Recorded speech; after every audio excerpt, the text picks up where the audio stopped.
ଓମ୍ ଶାନ୍ତି। ଆଜି ଜାନୁଆରୀ ମାସ 24 ତାରିଖ 2025 ମସିହା। ସ୍ୱୟଂ ପରମପିତା ପରମାତ୍ମା ଆମକୁ ମହାବାକ୍ୟ ଶୁଣାଇ ଆମର ଜୀବନକୁ ପୁରା ମୂଲ୍ୟବାନ କରୁଛନ୍ତି। ବିକାର କଉଡ଼ି ନେଇ ହୀରା ତୁଲ୍ୟ ରତ୍ନ ଗୁଣ ଜ୍ଞାନ ଶକ୍ତି ଆନନ୍ଦ ପ୍ରେମ ଇତ୍ୟାଦିର ରତ୍ନ ଆମ ଆତ୍ମାରେ ଭରି ଦେଉଛନ୍ତି। ସାଧାରଣତଃ ଭକ୍ତିରେ ପୂଜା ପାଠ କଲାବେଳେ ଭକ୍ତ ମସଗୁଲ ହେଇ ଆନନ୍ଦରେ କେତେ ଆତ୍ମୀୟତାର ସହ ପୂଜା ପାଠ କରୁଛି। ସ୍ୱୟଂ ପରମପିତା ପରମାତ୍ମା ଶିବ ଭଗବାନ, ସେ ତ ଆମ ଆତ୍ମାର ପିତା। ଆମେ ନିଜକୁ ଆତ୍ମା ହିସାବରେ ତାଙ୍କର ପୁତ୍ର ଆଉ ସେ ଆମର ପିତା ବୋଲି ଭାବି ସେ ଯେଉଁ ଡାଇରେକ୍ସନ ଦେଉଛନ୍ତି ସେଇଥିରେ ଆମେ ଚାଲିବା। ଚାଲିଲେ ସେ ତାଙ୍କ ଡାଇରେକ୍ସନରେ ଚାଲିଲେ ଆମର କେବେ ହେଲେ କ୍ଷତି ହେବନି। ତା ସହିତ ସେ ରେସ୍ପନ୍ସିବୁଲ ରହିବେ ଆମ ପାଇଁ। କାହିଁକିନା ଆମେ ତ ସବୁବେଳେ ତାଙ୍କ ଡାଇରେକ୍ସନରେ ଚାଲୁଛେ। ସେ ଯେଉଁ ପଥ ଦେଖେଇଲେ ଆମେ ସେଇ ବାଟରେ ଗଲେ, ତେଣୁ ଭୁଲ ଠିକ ଯାହା ହେବ ସେ ହିଁ ସୁଧାରିବେ। ଆଜି ଆସନ୍ତୁ ତାଙ୍କ ମହାବାକ୍ୟରେ କ'ଣ ଡାଇରେକ୍ସନ ଅଛି ତାକୁ ଆମେ ମାନି ଚଳିବା। ବାବା କହୁଛନ୍ତି, ତୁମେ ଏଇ କଣ୍ଟାର ଜଙ୍ଗଲରେ ଅଛ। କଣ୍ଟା ଜଙ୍ଗଲ କ'ଣ? ସମସ୍ତେ ସମସ୍ତଙ୍କୁ ଦୁଃଖ ଦେଇ ଚାଲିଛେ। ତେଣୁ ଏଇ କଣ୍ଟାର ଜଙ୍ଗଲକୁ ଫୁଲର ଉପବନ କରିବାକୁ ହେବ। ନିଜେ ବି ଆମେ କଣ୍ଟା ହେବାନି। କାହାକୁ ଦୁଃଖ ଦେଉଛେ ମାନେ ମୁଁ ଗୋଟିଏ କଣ୍ଟା ବୋଲି ନିଜକୁ ଭାବିବା। ଆମେ ସିନା ନିଜେ ଫୁଲ ହେଲେ ଅନ୍ୟକୁ ପରିବର୍ତ୍ତନ କରିବା। ତେଣୁ ଗୁଣବାନ ପିଲା କିଏ? ଯିଏ ନିଜେ ଦୁଃଖ ଦିଏନି ଆଉ ଅନ୍ୟକୁ କଣ୍ଟାରୁ ଫୁଲ ବନାଏ। ଏ ଦୁନିଆକୁ କଣ୍ଟାର ଜଙ୍ଗଲରୁ ଫୁଲ ଉପବନରେ ପରିବର୍ତ୍ତନ କରେ। ସେ ହିଁ ଭଗବାନଙ୍କର ଗୁଣବାନ ପିଲା। ଏଇ ଉପବନରେ କିଏ ରୁହନ୍ତି? ଜଙ୍ଗଲୀ ଜାନୁଆର ତ ରହନ୍ତିନି। ସେଠି କେବଳ ଦେବୀ ଦେବତା ମାନେ ଆତଜାତ କରନ୍ତି। ତେଣୁ ବାବା କହୁଛନ୍ତି ସ୍ୱର୍ଗ ହେଉଛି ଫୁଲ ବଗିଚା, ଏଇ ନର୍କ ବା ବର୍ତ୍ତମାନର କଳିଯୁଗ ହେଉଛି କଣ୍ଟାର ଜଙ୍ଗଲ। କଣ୍ଟାର ଜଙ୍ଗଲରେ ରହି ଆମେ କେମିତି ଫୁଲ ହେବା ତାର ଉପାୟ ବାବା ଆଜି ବତଉଛନ୍ତି। କିନ୍ତୁ ସେ ତ ସମସ୍ତଙ୍କୁ ସମାନ ପାଠ ପଢ଼ାଉଛନ୍ତି। ନିଜର ବୁଦ୍ଧି ବିଚାର ଶକ୍ତି ଆଉ ନିଶ୍ଚୟ ବୁଦ୍ଧି ବଳରେ କିଏ କେତେ ଦୂର ତାହାକୁ ଗ୍ରହଣ କରୁଛି, କିଏ ନମ୍ବର 1 ନମ୍ବରରେ ଯାଉଛି ବା ଫାର୍ଷ୍ଟ ଗ୍ରେଡରେ ଯାଉଛି, କିଏ ସେକେଣ୍ଡ ଗ୍ରେଡରେ ଯାଉଛି, କିଏ ଥାର୍ଡ ଗ୍ରେଡରେ ଯାଉଛି। ଇଏ ସବୁ ନିଜର ବିଚାର ଆଉ ବା ସମଝ ବୁଝିବା ଶକ୍ତି ଆଉ ନିଶ୍ଚୟ ବୁଦ୍ଧିରେ ତାରତମ୍ୟ ଯୋଗୁଁ ହେଉଛି। ଆମେ ତ ଆଜି ପର୍ଯ୍ୟନ୍ତ ଆସୁରୀ ଡାଇରେକ୍ସନରେ ଚାଲିଥିଲେ। ସବୁଆଡ଼େ ରାବଣ ରାଜ୍ୟ, ବିକାର କଥା। କିନ୍ତୁ ବର୍ତ୍ତମାନ ଈଶ୍ୱରୀୟ ମତରେ ଆମକୁ ଚାଲିବାକୁ ହେବ। ଭଗବାନ ଆସିଛନ୍ତି, ତାଙ୍କର ମତ ଶ୍ରୀମତ, ତାଙ୍କ ମତରେ ହିଁ ଆମେ ଚାଲିବା। ଚାଲିଲେ ହିଁ ଆମେ ଠିକ ସ୍ଥାନରେ ପହଞ୍ଚି ପାରିବା। ଆମର ଲକ୍ଷ୍ୟ ହେଉଛି ଲକ୍ଷ୍ମୀ ନାରାୟଣ ହେବା। ତାକୁ ଆମେ ଲକ୍ଷ୍ୟକୁ ଯଦି ସବୁବେଳେ ବାର ବାର ମନେ ପକେଇବା, ଭଗବାନଙ୍କ ୟାଦରେ ରହିବା, ତାହେଲେ ଆମେ ସବୁବେଳେ ଖୁସିରେ ରହିବା। ଆନନ୍ଦ ମନ ପ୍ରଫୁଲ୍ଲିତ ରହିବ। ଲକ୍ଷ୍ୟସ୍ଥଳରେ ପହଞ୍ଚିବାକୁ ଆମକୁ ସୁବିଧା ହେବ ଆଉ ମେହନତ ଲାଗିବନି। ବାବା କହୁଛନ୍ତି ଜ୍ଞାନ ତ ବହୁତ ସହଜ। ଯେମିତି ଆମର ଇତିହାସ ଭୂଗୋଳ ମାନେ ଲୌକିକ ପାଠ ଅଛି, ସେମିତି ବାବା ସୃଷ୍ଟିର ଆଦି ମଧ୍ୟ ଅନ୍ତ, କେଉଁଠି ସତ୍ୟ ଯୁଗ ହେବ, ସବୁ କଥା ଆମକୁ ବତେଇ ଦେଲେ। ଇଏ ହେଉଛି ଜ୍ଞାନ। ଜ୍ଞାନ ଶୁଣିବା କହିବା ବହୁତ ସହଜ, କିନ୍ତୁ ଯୋଗ କରିବାଟା କଷ୍ଟ। ଯୋଗ ଏମିତି ମାଉସୀ ମାର ଘର ନୁହେଁ, ଖେଳ ଘର ନୁହେଁ। ଯୋଗ କରିବାକୁ ହେଲେ ଶୁଦ୍ଧ ପବିତ୍ର ବୁଦ୍ଧିର ଦରକାର ଆଉ ସବୁବେଳେ ଏକାଗ୍ର ଚିତ୍ତ ଦରକାର। ଯୋଗ ଭକ୍ତିରେ ରହିଲେ ହିଁ ଆମେ ପାପ କର୍ମ ଯେଉଁ କରିଛେ ତାର ବିକର୍ମର ବୋଝ ଉତାରି ପାରିବା। ତେଣୁ ଯୋଗ ଉପରେ ସବୁବେଳେ ପ୍ରାଧାନ୍ୟ ଦେବା, ଯୋଗ ସବୁବେଳେ କରିବା। ବାବା କହୁଛନ୍ତି ବ୍ରହ୍ମା ବାବା ନିଜେ ସବୁବେଳେ ନାରାୟଣଙ୍କର ଫଟୋ ପକେଟରେ ରଖିଥିଲେ। ତାଙ୍କୁ ସେ ନିଜର ଜୀବନର ରୋଲ ମଡେଲ ଭାବୁଥିଲେ। ତଥାପି ସେ ଭକ୍ତି କଲାବେଳେ ତାଙ୍କ ମନ ଏପଟ ସେପଟ ହେଇଯାଉଥିଲା। ତେଣୁ ଯେହେତୁ ଯୋଗ କଲାବେଳେ ବୁଦ୍ଧି ମନର ଏକାଗ୍ରତା ଦରକାର, ଇଏ ସହଜ କଥା ନୁହେଁ।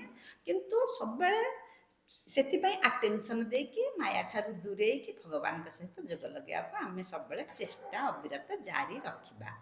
ଭାରତ ଫୁଲର ବଗିଚା ଥିଲା, ଦେବୀ ଦେବତା ଥିଲେ, ତେଣୁ ତ ସେମାନେ ଶିବାଳୟରେ ଥିଲେ, ମାନେ ସ୍ୱର୍ଗକୁ ଶିବାଳୟ କୁହାଯାଉଛି। ଆଉ ଇଏ ନର୍କ ଦୁନିଆ ତ ଆକୁ କହିବା ଆମେ ବେଶ୍ୟାଳୟ। ସେ ଶିବାଳୟରେ ଥିଲେ, ତେଣୁ ତାଙ୍କୁ ଆମେ ସମସ୍ତେ ନମସ୍ତେ କରୁଛେ, ତାଙ୍କୁ ପୂଜା କରୁଛେ। ତାର କଥା ହେଲା ଯେ ପବିତ୍ରତାର ମୂଲ୍ୟ କେତେ, ଦୈବୀ ଗୁଣର ମୂଲ୍ୟ କେତେ ଆମେ ବୁଝିବା। ଆଉ ପୁଣି ଧାରଣ କରିବା ପାଇଁ ବାବା ଆମକୁ ବାଟ ବତେଇ ଦେଲେଣି, ତେଣୁ ଆମେ ଧାରଣ କରିବା ବି ସୁବିଧା ନିଶ୍ଚିତ। ହାଇଏଷ୍ଟ ଅଥରିଟି କଥା ବାବା ଆଜି କହୁଛନ୍ତି। ହାଇଏଷ୍ଟ ଅଥରିଟି ହେଉଛନ୍ତି ତ ଆମର ସ୍ୱୟଂ ପରମପିତା ପରମାତ୍ମା ଶିବ ଭଗବାନ। କିନ୍ତୁ ବର୍ତ୍ତମାନ ବି ବାବା କହୁଛନ୍ତି ବ୍ରହ୍ମା ବାବା ହେଉଛନ୍ତି ହାଇଏଷ୍ଟ ଅଥରିଟି, କାହିଁକିନା ତାଙ୍କ ମୁଖ ଦ୍ୱାରା ତ ସେ ବାଣୀ କହୁଛନ୍ତି। ବ୍ରହ୍ମା ବାବା ହେଉଛନ୍ତି ଶିବ ବାବାଙ୍କର ଘର, ବା ତାଙ୍କରି ଭ୍ରୁକୁଟିରେ ବସିକି କହୁଛନ୍ତି ଶିବ ବାବାଙ୍କର ତ କିଛି ନାହିଁ, ସେ ନିରାକାର। ସେଇ କଥା ବାବା କହିଲେ। ବ୍ରହ୍ମା ବାବା ହେଉଛନ୍ତି ଗ୍ରେଟ୍ ଗ୍ରେଟ୍ ଗ୍ରାଣ୍ଡଫାଦର, ତାମାନେ ସେ ହେଉଛନ୍ତି ଆଦିଦେବ ଆଦି ପିତା। ବ୍ରହ୍ମା ବାବା କ'ଣ ଭୁଲ କଲେ ଠିକ୍ କଲେ ଆମର ସେସବୁ ଦେଖିବା କିଛି ଦରକାର ନାହିଁ। ତାକୁ ଭଗବାନ ଶିବ ବାବା ହିଁ ଦେଖିବେ, ତାଙ୍କୁ ହିଁ ଠିକ୍ ସିଧା ରାସ୍ତାରେ ସିଏ ନେବେ। ତେଣୁ ଆମର ତାଙ୍କୁ ଦେଖିବାର ନାହିଁ, ତାଙ୍କର ଭୁଲ ଫଟକା ଦେଖିବାର ନାହିଁ। କିନ୍ତୁ ସିଏ ଆମର ରୋଲ ମଡେଲ। ବ୍ରହ୍ମା ବାବାଙ୍କର ପଦାଙ୍କ ଆମେ ଅନୁକରଣ କରିବା, ଅନୁସରଣ କରିବା। କିନ୍ତୁ ଶିବ ବାବା କହୁଛନ୍ତି ବୋଲି ଆମେ ନିଶ୍ଚୟ ବୁଦ୍ଧିରେ ଧରିବା, କେବେ ହେଲେ ଭାବିବାନି ଯେ ବ୍ରହ୍ମା ବାବା ଆମକୁ ପାଠ ପଢ଼ଉଛନ୍ତି। ତେଣୁ ବ୍ରହ୍ମା ବାବାଙ୍କ ପାଇଁ ଆମର ମନରେ ଅଜସ୍ର ପ୍ରେମ ଭକ୍ତି ପ୍ରେମ ସମ୍ମାନ ରହିବା କଥା। ମାୟା ତ ସବୁବେଳେ ନାକ ଯେମିତି ଚିପିକି ଧରିଛି, ଆମକୁ ପୁରା ଅଧା ଦରମରା ଅବସ୍ଥାରେ ରଖିଛି। ତେଣୁ ସବୁବେଳେ ଚଲତେ ଫିରତେ, ମାନେ ଚାଲୁଥିବ, ବୁଲୁଥିବ, କାମ କରୁଥିବ, ଅହରହ ଭଗବାନଙ୍କ ସହିତ ସ୍ମୃତି ଯୋଡ଼ିକି ରଖିବା। ଯଦି ଆମେ କହିବା ଯେ ଆମେ ଯାଇକି 2 ଘଣ୍ଟା ଆଜି ଯୋଗ କଲି, ଭଗବାନଙ୍କୁ ତ ବାବା କହୁଛନ୍ତି ତମେ ଚାଟ୍ ଲେଖିକି ମୋତେ ଦେଖାଅ କେତେ ସମୟ ତମେ ଯୋଗ କରୁଛ। ଧର ମୁଁ କହିଲି ମୁଁ ଦିନକୁ 2 ଘଣ୍ଟା ଯୋଗ କରୁଛି, କିନ୍ତୁ 2 ଘଣ୍ଟା ଭିତରୁ କେତେ ସମୟ ଭଗବାନଙ୍କ ସହିତ ସଚ୍ଚା ପ୍ରୀତି ଯୋଡ଼ିକି ରଖିଲି, ସେଇଟା ଭଗବାନ ଠିକ୍ ଜାଣିଛନ୍ତି। ଆମେ ଆଉ ତାଙ୍କୁ ଠକିବାର ନାହିଁ। ତେଣୁ ଆମେ କେତେ ସମୟ ଯୋଗ କଲେ ନିଜେ ଜାଣିବା, ଆଉ ଯୋଗକୁ ସବୁବେଳେ ପକ୍କା ରଖିବା। ଯଦି ଆମେ ଭାବିବା ଆମ ସାମ୍ନାରେ କିଏ ଜଣେ ଭଉଣୀ ବସିବେ, ମୁଁ ଯୋଗ କରିବି ଭଗବାନଙ୍କ ସହିତ, ତାହେଲେ ମୋର ଯୋଗ ଲାଗିବ ବୋଲି, ସେମିତି ହେବନି। କାହିଁକିନା ଆମେ ଯଦି ଯେଉଁ ଘଣ୍ଟାକ ଆମେ ବସିଲେ ସେଇ ଟିକକ ସମୟ ଆମକୁ ଶାନ୍ତି ଲାଗିଲା, କିନ୍ତୁ ଯୋଗରୁ ଉଠିଗଲା ପରେ ପୁଣି ଯେଉଁ ଅଶାନ୍ତି କି ସେଇ ଅଶାନ୍ତି ଲାଗିଲା। ତେଣୁ ଚଲତେ ଫିରତେ ସବୁବେଳେ ବୁଲୁଥିବା, ଚାଲୁଥିବା, କାମ କରୁଥିବା ଆମେ ଯୋଗ ଯୁକ୍ତ ଅବସ୍ଥାରେ କରିବାକୁ ବାବା ଉପଦେଶ ଦେଉଛନ୍ତି। ଆଉ ଗୋଟେ କଥା ହେଲା ଯେ ଯୋଗ କରିଲା ବେଳେ ବେଳେବେଳେ ଆମକୁ ଝୁଟକା ଆସୁଛି, ନିଦ ଲାଗୁଛି। ଟ୍ରାନ୍ସରେ କେତେ ଜଣ ଯାଉଛନ୍ତି, ଏଠି ସ୍ୱର୍ଗ ଦେଖୁଛନ୍ତି, ମାନେ ତାଙ୍କର ଧ୍ୟାନ ହେଇଯାଉଛି, ଧ୍ୟାନ ମଗ୍ନ ହେଇଯାଉଛନ୍ତି। ବାବା କହୁଛନ୍ତି ତମେ ଯଦି ଏମିତି ଶୋଇପଡ଼ିବ, ତମକୁ ନିଦ ଲାଗିବ, ତାହେଲେ ଯୋଗ ଲଗେଇଲ କେତେବେଳେ? ତେଣୁ ସେତେବେଳେ ସବୁବେଳେ ଆମେ ଆଲର୍ଟ ରହିବା। ବାବା ଆଜି କହିଲେ ଲୋକମାନେ କହୁଛନ୍ତି କିଏ ଯଦି ମରିଯାଉଛି ସେ ସ୍ୱର୍ଗବାସୀ ହେଲା। ସ୍ୱର୍ଗବାସୀ କେମିତି ହେଲା? ଜଣେ ତ ଆତ୍ମା ପରିତ୍ୟାଗ ଶରୀର ଛାଡ଼ିଲା ପରେ ପୁଣି ଆତ୍ମା ଆଉ ଥରେ ଗୋଟେ ନୂଆ ଶରୀର ନେଇଛି। ସେଇ ନୂଆ ଶରୀର କୁଆଡ଼େ ନେଇକି କୁଆଡ଼େ ଯିବ? ନୂଆ ଶରୀର ନେଇକି ଏଇ ନର୍କ ଦୁନିଆରେ ହିଁ ଜନ୍ମ ନେବ। ତେଣୁ ଆମେ ସ୍ୱର୍ଗବାସୀ ହେବାର ଅର୍ଥ ନ ବୁଝିକି ଖାଲି କହୁଛେ ଯେ ଆତ୍ମା ଯଦି ଶରୀର ଛାଡ଼ିଲା ତାକୁ ସ୍ୱର୍ଗବାସୀ ହେଇଗଲା ବୋଲି ଆମେ କହୁଛେ। ବାବା ସେ କଥାଟାକୁ ଆଜି ପୁରା ବୁଝେଇ ଦେଲେ। ତାପରେ ବାବା କହୁଛନ୍ତି ଭକ୍ତିରେ ଯଥେଷ୍ଟ ଗୁରୁ। ଦେଖୁନାହାନ୍ତି ଏବେ ଭକ୍ତି ମାର୍ଗରେ ଯୁଆଡ଼େ ଦେଖିବ ସିଆଡ଼େ ବିଭିନ୍ନ ପ୍ରକାରର ଗୁରୁ। ମନୁଷ୍ୟ ବି କହୁଛନ୍ତି ମୋ ଗୁରୁ, ଯେଉଁମାନେ ବର୍ତ୍ତମାନ ତ ଚାରିଆଡ଼େ ବିକାର ଦୁନିଆ, ୟା ଭିତରେ ସଦ୍ଗୁରୁ କୁଆଡ଼ୁ ଆସିବେ? ସମସ୍ତେ ତ ଅଳ୍ପେ ବହୁତ ବିକାରଗ୍ରସ୍ତ। ସଦ୍ଗୁରୁ କେବଳ ସ୍ୱୟଂ ପରମପିତା ପରମାତ୍ମା ଶିବ ଭଗବାନ, ସେ ହିଁ ଆମର ଶିକ୍ଷକ ହେଇପାରିବେ, ଟିଚର, ପିତା, ସଦ୍ଗୁରୁ ସବୁ ସିଏ। ସେ ହିଁ ଆମକୁ କ୍ଷଣକରେ ସେ ବୁଦ୍ଧି ବତେଇ ବା ଜ୍ଞାନ ଦେଇ ଗୋଟିଏ ସେକେଣ୍ଡରେ ଆମକୁ ମୁକ୍ତି, ଜୀବନ ମୁକ୍ତି ଦେଇପାରିବେ ବା ପରମଧାମକୁ ନେଇପାରିବେ। ସେ ହିଁ ଆମକୁ ଗତି ସଦ୍ଗତି ଦେଇପାରିବେ। ତେଣୁ ଆମେ ଆଉ ଏ ଅଧା ରାସ୍ତାରେ ଫସିବାନି। ଯାହା ତ ଭୁଲ କରିଛେ, ବର୍ତ୍ତମାନ ଭଗବାନଙ୍କୁ ପାଇଲେ ମାନେ ଆଉ ତାଙ୍କ ହାତ ଛାଡ଼ିବାନି। ଯଦି ଏବେ ଆମେ ତାଙ୍କ ହାତ ଛାଡ଼ିଦେବା, ତାହେଲେ ଜାଣ ସାରା କଳ୍ପ ପାଇଁ ଆମେ ସବୁ ହରେଇଦେବା। କାହିଁକି ନା ଏଇ ସମୟରେ ହିଁ ଭଗବାନ ଆସୁଛନ୍ତି। ଏଇ ସଙ୍ଗମ ଯୁଗରେ ହିଁ ଏଇ ଜ୍ଞାନ ଆମକୁ ମିଳୁଛି। ଆଉ ପରବର୍ତ୍ତୀ ଷ୍ଟେଜରେ, ପରବର୍ତ୍ତୀ ସମୟରେ ଆମକୁ ଏ ଜ୍ଞାନ କେବେ ହେଲେ ମିଳିବନି, ଭଗବାନ ସ୍ୱୟଂ ଆସିବେ ନାହିଁ। ତେଣୁ ଆମେ ବର୍ତ୍ତମାନ ଭଗବାନଙ୍କର ଜ୍ଞାନ ଜାଣି ନିଜକୁ ସଜାଡ଼ି ଦେବା। ତାହେଲେ ଆମେ ସାରା କଳ୍ପ ଆନନ୍ଦରେ, ଖୁସିରେ, ସ୍ନେହରେ ରହିପାରିବା। ବାବା ଏଇ କଥା କହୁଛନ୍ତି। ସୃଷ୍ଟି ବାବା କହୁଛନ୍ତି ଆଜି 18/3/68 ରାତ୍ରି କ୍ଲାସ୍ ବିଷୟରେ ବି ଆଜି ବାବା କହିଛନ୍ତି। ସେ କହିଲେ ଯେ ତୁମେ କେବେ ହେଲେ କାହା ସହିତ ଜ୍ଞାନ ବାବଦରେ ବା ଶାସ୍ତ୍ର ବାବଦରେ ବାଦ ବିବାଦ କରନି। କାହା ସହିତ ସେ ବିଷୟରେ କଥାବାର୍ତ୍ତା ହୁଅନି। ବା ସିଏ ହୁଏତ ଅନେକ ଭକ୍ତି ମାର୍ଗର ଜ୍ଞାନ କଥା ବି ଜାଣିଛନ୍ତି ବହୁତ ଲୋକ, କିନ୍ତୁ ଆମକୁ ତ ବାବା ସଚ୍ଚା ଜ୍ଞାନ ଦେଇଦେଲେ। ସିଏ କ'ଣ ଜ୍ଞାନ ଦେଲେ? ଯେ ସୃଷ୍ଟିର ଆଦି ମଧ୍ୟ ଅନ୍ତର କଥା କହିଲେ, ଆମ ଆତ୍ମାର 84 ଜନ୍ମର କାହାଣୀ କହିଲେ, ଆମେ କେମିତି ନର୍କବାସୀରୁ ସ୍ୱର୍ଗବାସୀ ହେବା ସେ କଥା କହିଲେ। ଏ କଥା ତ ଭକ୍ତି ମାର୍ଗରେ ଜାଣିନାହାନ୍ତି, ତେଣୁ ତାଙ୍କ ସହିତ ଯୁକ୍ତି ତର୍କ କରନି। ଆଉ ବର୍ତ୍ତମାନ ବାବା କହିଲେ ଆଜି ପୁରା ମମ୍ମାଙ୍କର ମହିମା ଗାନ କରିଛନ୍ତି। ଯିଏ ହେଉଛନ୍ତି, ତାଙ୍କ ନାଁ ଥିଲା ରାଧେ, ଓମ୍ ରାଧେ। ସିଏ ପଛରେ ହେଲେ ଜ୍ଞାନ ଜ୍ଞାନେଶ୍ୱରୀ ଯେଉଁ କହନ୍ତି, ସେମିତି ତାଙ୍କୁ ବାବା, ବ୍ରହ୍ମା ବାବା ଆଡପ୍ଟ କରିଲେ। ଆଡପ୍ଟ କରିକି ତାଙ୍କ ଦ୍ୱାରା ବହୁତ ଜ୍ଞାନୀ ଆତ୍ମା ସୃଷ୍ଟି କରିଲେ। ସେ ବହୁତ ସେବା କରିଛନ୍ତି, ବହୁତ ଆତ୍ମାକୁ ପରିବର୍ତ୍ତନ କରିଛନ୍ତି।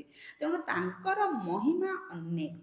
ତାଙ୍କୁ ଅମ୍ବା ବୋଲି ଆଜିକାଲି ଭକ୍ତ ଆତ୍ମା ମାନେ ପୂଜା କରୁଛନ୍ତି। ତାଙ୍କର ବହୁତ ମେଳା ବି ହେଉଛି। ସେଇ ଯେଉଁ ସିଏ ହେଉଛନ୍ତି ପ୍ରକୃତରେ ମମ୍ମା, ଆମେ ତାଙ୍କୁ କହୁଛେ ସରସ୍ୱତୀ ମମ୍ମା, ତାଙ୍କୁ ଆମେ କହୁଛେ। ସିଏ ହେଉଛନ୍ତି ଆମର, ଆମ ସମସ୍ତଙ୍କର ମା ପରି ସେ ଆମକୁ ପାଳନା ଦେଇଛନ୍ତି। ଆଉ ନୂଆ ଦୁନିଆ ବର୍ତ୍ତମାନ ସୃଷ୍ଟି ଚାଲିଛି, ସେ ହେଉଛି ଗୋଲ୍ଡେନ୍ ଏଜ୍। କିନ୍ତୁ ବର୍ତ୍ତମାନ ଆମେ ଅଛେ ଆଇରନ୍ ଏଜ୍ରେ ବା କଳି ଯୁଗରେ ଅଛେ। ତେଣୁ ଆମେ କିଏ ନ ଚାହେଁ ଗୋଲ୍ଡେନ୍ ଏଜ୍କୁ ଯିବା ପାଇଁ, କିନ୍ତୁ କହିଦେଲେ ତ ହେବନି। ସେଥିପାଇଁ ପରିଶ୍ରମ କରିବାକୁ ପଡ଼ିବ ବା ମେହନତ କରିବାକୁ ପଡ଼ିବ, ଆତ୍ମାକୁ ପବିତ୍ର କରିବାକୁ ପଡ଼ିବ। ବାବା ତ ସ୍ୱୟଂ ବ୍ରହ୍ମା ବାବାଙ୍କ କଥା ଆଜି ବାବା କହିଲେ ଯେ ବ୍ରହ୍ମା ବାବା ଆମରି ପରି ଚାଲୁଥିଲେ, ବୁଲୁଥିଲେ, ଖାଉଥିଲେ, କଥା କହୁଥିଲେ, ସବୁ କରୁଥିଲେ। କିନ୍ତୁ ତାଙ୍କର ସ୍ଥିତି, ଆତ୍ମସ୍ଥିତି, ତାଙ୍କର ବିଚାରଧାରା ସବୁ ଉଚ୍ଚରେ ଥିଲା ବା ପୁରା ଭଗବାନଙ୍କର ଶ୍ରୀମତ ଅନୁଯାୟୀ ସେ ଚଳୁଥିଲେ। ତେଣୁ ସେ ଲୌକିକରେ କାମ କଲେ ମଧ୍ୟ ତାଙ୍କର ସବୁ କର୍ମ ଅଲୌକିକ ହେଉଥିଲା। ସେହିପରି ଆମେ ସମସ୍ତେ ସବୁବେଳେ ଆମର ଭାବନା ଉଚ୍ଚ ସ୍ଥିତି ରଖିବା, ଆମର ଆତ୍ମା ସବୁବେଳେ ପବିତ୍ର ରହିବ। এই ପବିତ୍ର ହେବା ପାଇଁ ସହଜ ଉପାୟ ବାବା କହିଦେଇଛନ୍ତି ଯେ ଆମର ଯଦି ଆତ୍ମିକ ଦୃଷ୍ଟିବୃତ୍ତି ରହିବ, ସମସ୍ତଙ୍କୁ ଆମେ ଆତ୍ମା ବୋଲି ଭାବିବା, ସମସ୍ତଙ୍କୁ ଆତ୍ମା ନଜରରେ ଦେଖିବା, ବୃତ୍ତି ବି ଆମର ସେମିତି ମୋ ନିଜ ଭାଇ ପାଇଁ ମୁଁ କରୁଛି ବୋଲି ଭାବିବା, ତାହେଲେ ଆମେ ଅଟୋମେଟିକ୍ ପବିତ୍ରତା ଗୁଣଟାକୁ ଧାରଣ କରିନେବା। ବାବା ଆଜି କହିଲେ ଯେ ତୁମେ ସ୍ୱମାନ ନିୟ ମନରେ। କ'ଣ ଆମେ ସ୍ୱମାନ ନେବା? ଯେ ମୁଁ ହେଉଛି ଗୋଟେ ଅବତରିତ ଆତ୍ମା, ଅବତରଣ କରିଛି।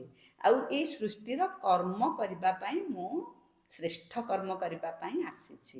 ଏଇ ସ୍ୱମାନରେ ଆମେ ଆଜି ଦିନ ତମାମ ରହିବା। ଓମ୍ ଶାନ୍ତି।